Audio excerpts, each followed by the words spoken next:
Gloire soit rendue à Dieu pour l'opportunité qu'il nous donne à nouveau d'être avec vous au travers de ces moyens que nous offre la technologie afin de communier encore en esprit et de passer ce moment où nous communions avec Dieu et nous réfléchissons sur des sujets essentiels liés à notre foi.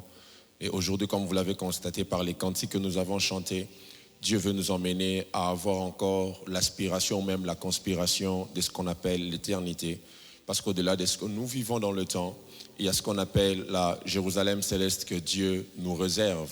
Cette nouvelle terre qui aura aussi un nouveau ciel que Jésus est allé préparer pour nous, où nous allons passer l'éternité avec lui. Et il est important pour nous en tant qu'enfants de Dieu, au-delà du fait de pouvoir prier, chercher à ce que Dieu soit impliqué dans nos problèmes terrestres, il est important que nous aspirons à ce que Dieu puisse aussi être celui qui nous conduit à vivre cette vie éternelle qui est l'une des merveilleuses choses attachées à notre christianisme. Et c'est pour cela qu'on a voulu chanter, on a voulu l'exprimer même par cette courte exhortation que je vais vous présenter. Voilà pourquoi je vous prie d'ouvrir vos Bibles dans le livre de Genèse, le chapitre 5, à partir du verset 21, où la Bible déclare ceci. Enoch, âgé de 65 ans, engendra Méthusaël. Enoch, après la naissance de Méthusaël, marcha avec Dieu pendant 300 ans, et il engendra des fils et des filles. Tous les jours d'Enoch furent de 365 ans. Enoch marcha avec Dieu, puis il ne fut plus parce que Dieu le prit. Il marcha avec Dieu jusqu'au point où il a disparu. Frères et sœurs, c'est la finalité à laquelle nous devons tous aspirer en tant qu'enfants de Dieu. Au-delà de la vie que nous menons sur terre, un jour, on doit s'attendre à ne plus être sur terre. Mais ne plus être sur terre n'est pas la seule chose qui nous attend parce que tout humain finira par quitter cette terre des hommes. Mais le problème, c'est où est-ce que tu seras après avoir quitté cette terre des hommes. Et souvent, on a réservé ce type de prédication pour des circonstances de deuil. On a réservé ce type de message pour des circonstances où les gens sont en train de pleurer, certains qui partent. Alors que ça fait partie des sujets pour lesquels nous devons réfléchir en permanence afin de ne pas perdre la volonté de Dieu qui est liée à notre éternité. Ici, on nous présente un homme important dans l'histoire de la Bible, un homme qui fait partie des héros de la foi. Et il a brillé dans sa foi simplement par sa capacité à avoir cru et à marcher avec Dieu dans une saison qui était différente de la nôtre.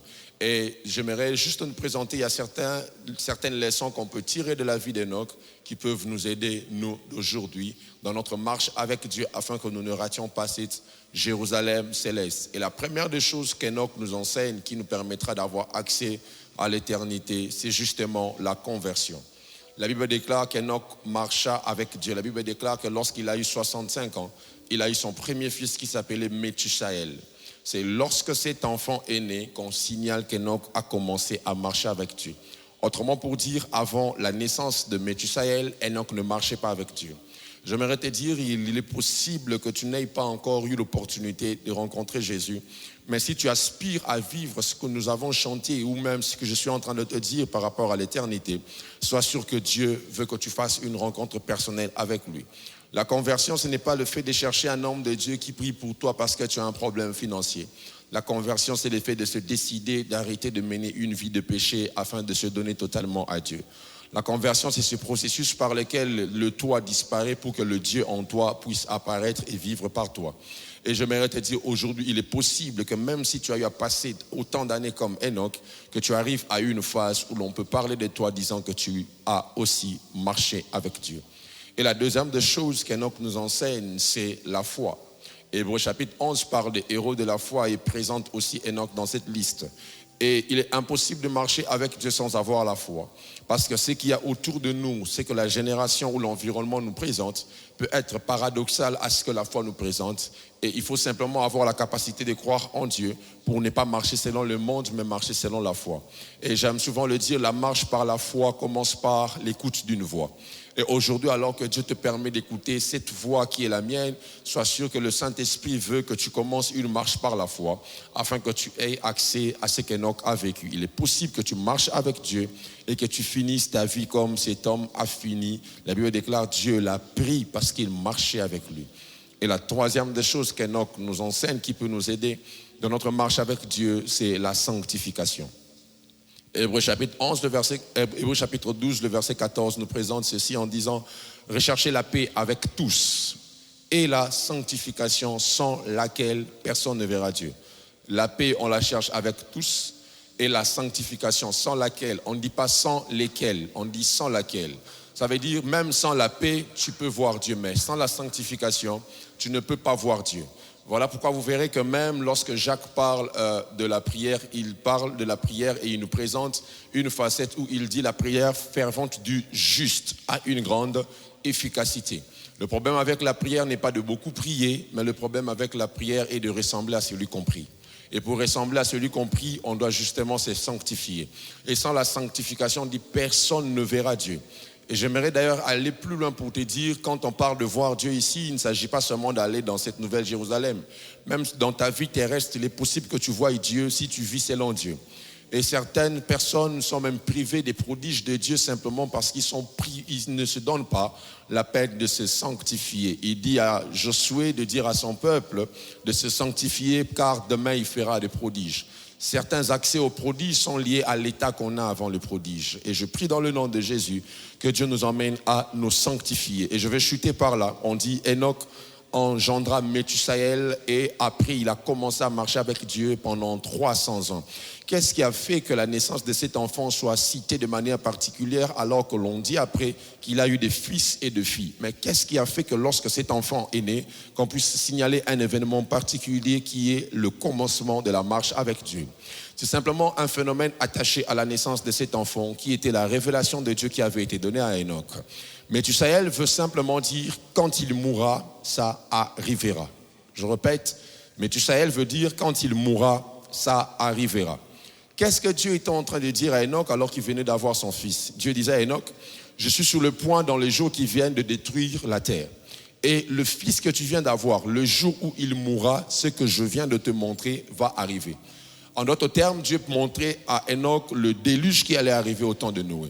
Et Dieu faisait voir à Enoch, si tu veux être épargné de ce que je prévois faire en cette saison, commence à marcher avec moi maintenant. Car c'est le jour où ton enfant qui vient de naître mourra, que ce que je viens de te montrer arrivera. Et si vous lisez les histoires de la Bible, vous verrez que c'est le jour où Méthusaël est mort qu'il y a eu le déluge. Il est possible que la révélation que Dieu te donne aujourd'hui te préserve de ce qui pourra arriver de mal demain.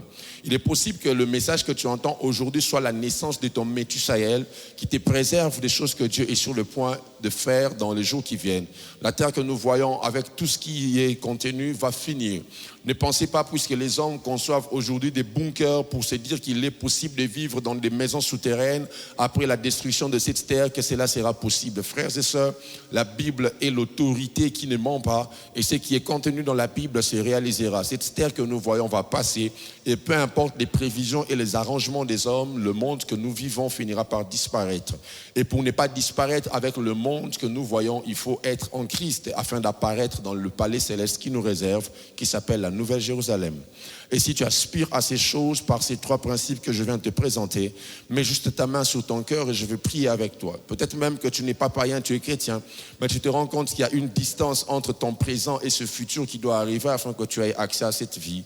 Et tu te rends compte que sans la grâce de Dieu, tu ne pourras pas y arriver. C'est pour cela que Jésus, fils de Dieu, se questionne, il dit, quand le Fils de l'homme reviendra, t'ouvrira-t-il de la foi? Cela veut dire qu'il est possible que certaines personnes qui ont eu à porter la foi puissent perdre la foi. Et tu te rends compte que la marche est longue et que tu ne veux pas perdre cette substance qui s'appelle la foi. Fais juste cette prière avec moi. Seigneur Jésus, je prie aujourd'hui pour mon frère, je prie pour ma sœur qui a pris le temps de suivre cette vidéo et de suivre ce message. Seigneur, par cette prière, je te demande une seule chose, que tu nous fasses grâce, Seigneur Dieu, d'avoir accès à l'éternité, à ce merveilleux palais que tu nous prépares pour le noces de l'agneau.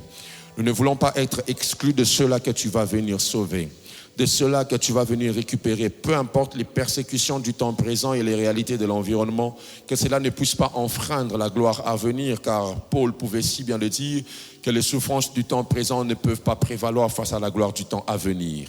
Et nous ne voulons pas perdre la gloire du temps à venir à cause des souffrances du temps présent.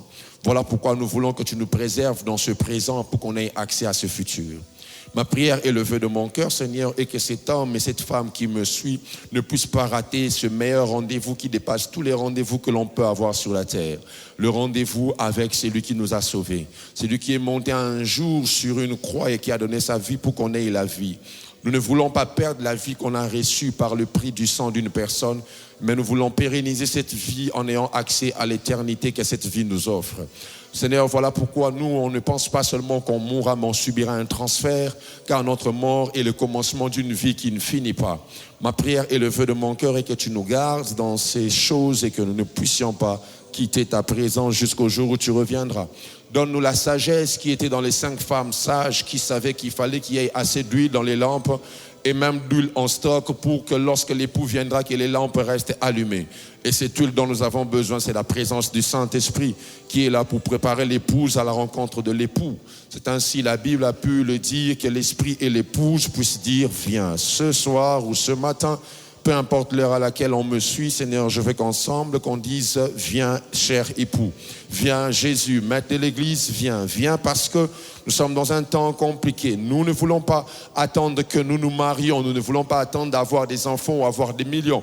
Si tu peux venir maintenant, nous voulons que tu viennes parce que ta présence est plus importante que les présents de ce monde. Viens et enlève-nous de cette hostilité du monde, enlève-nous de ces souffrances du corps, nous voulons revêtir ce corps glorieux. Seigneur, nous voulons être de cette race de personnes qui peuvent parler comme Paul qui disait « Je suis pressé de quitter cette vie présente, je suis pressé, Seigneur, mets encore dans le cœur des chrétiens la précipitation de quitter la terre pour avoir accès au ciel. » Nous voulons accéder à ces dimensions et pour cela, sans ta grâce, nous ne serons pas capables et sans ton esprit, nous allons échouer.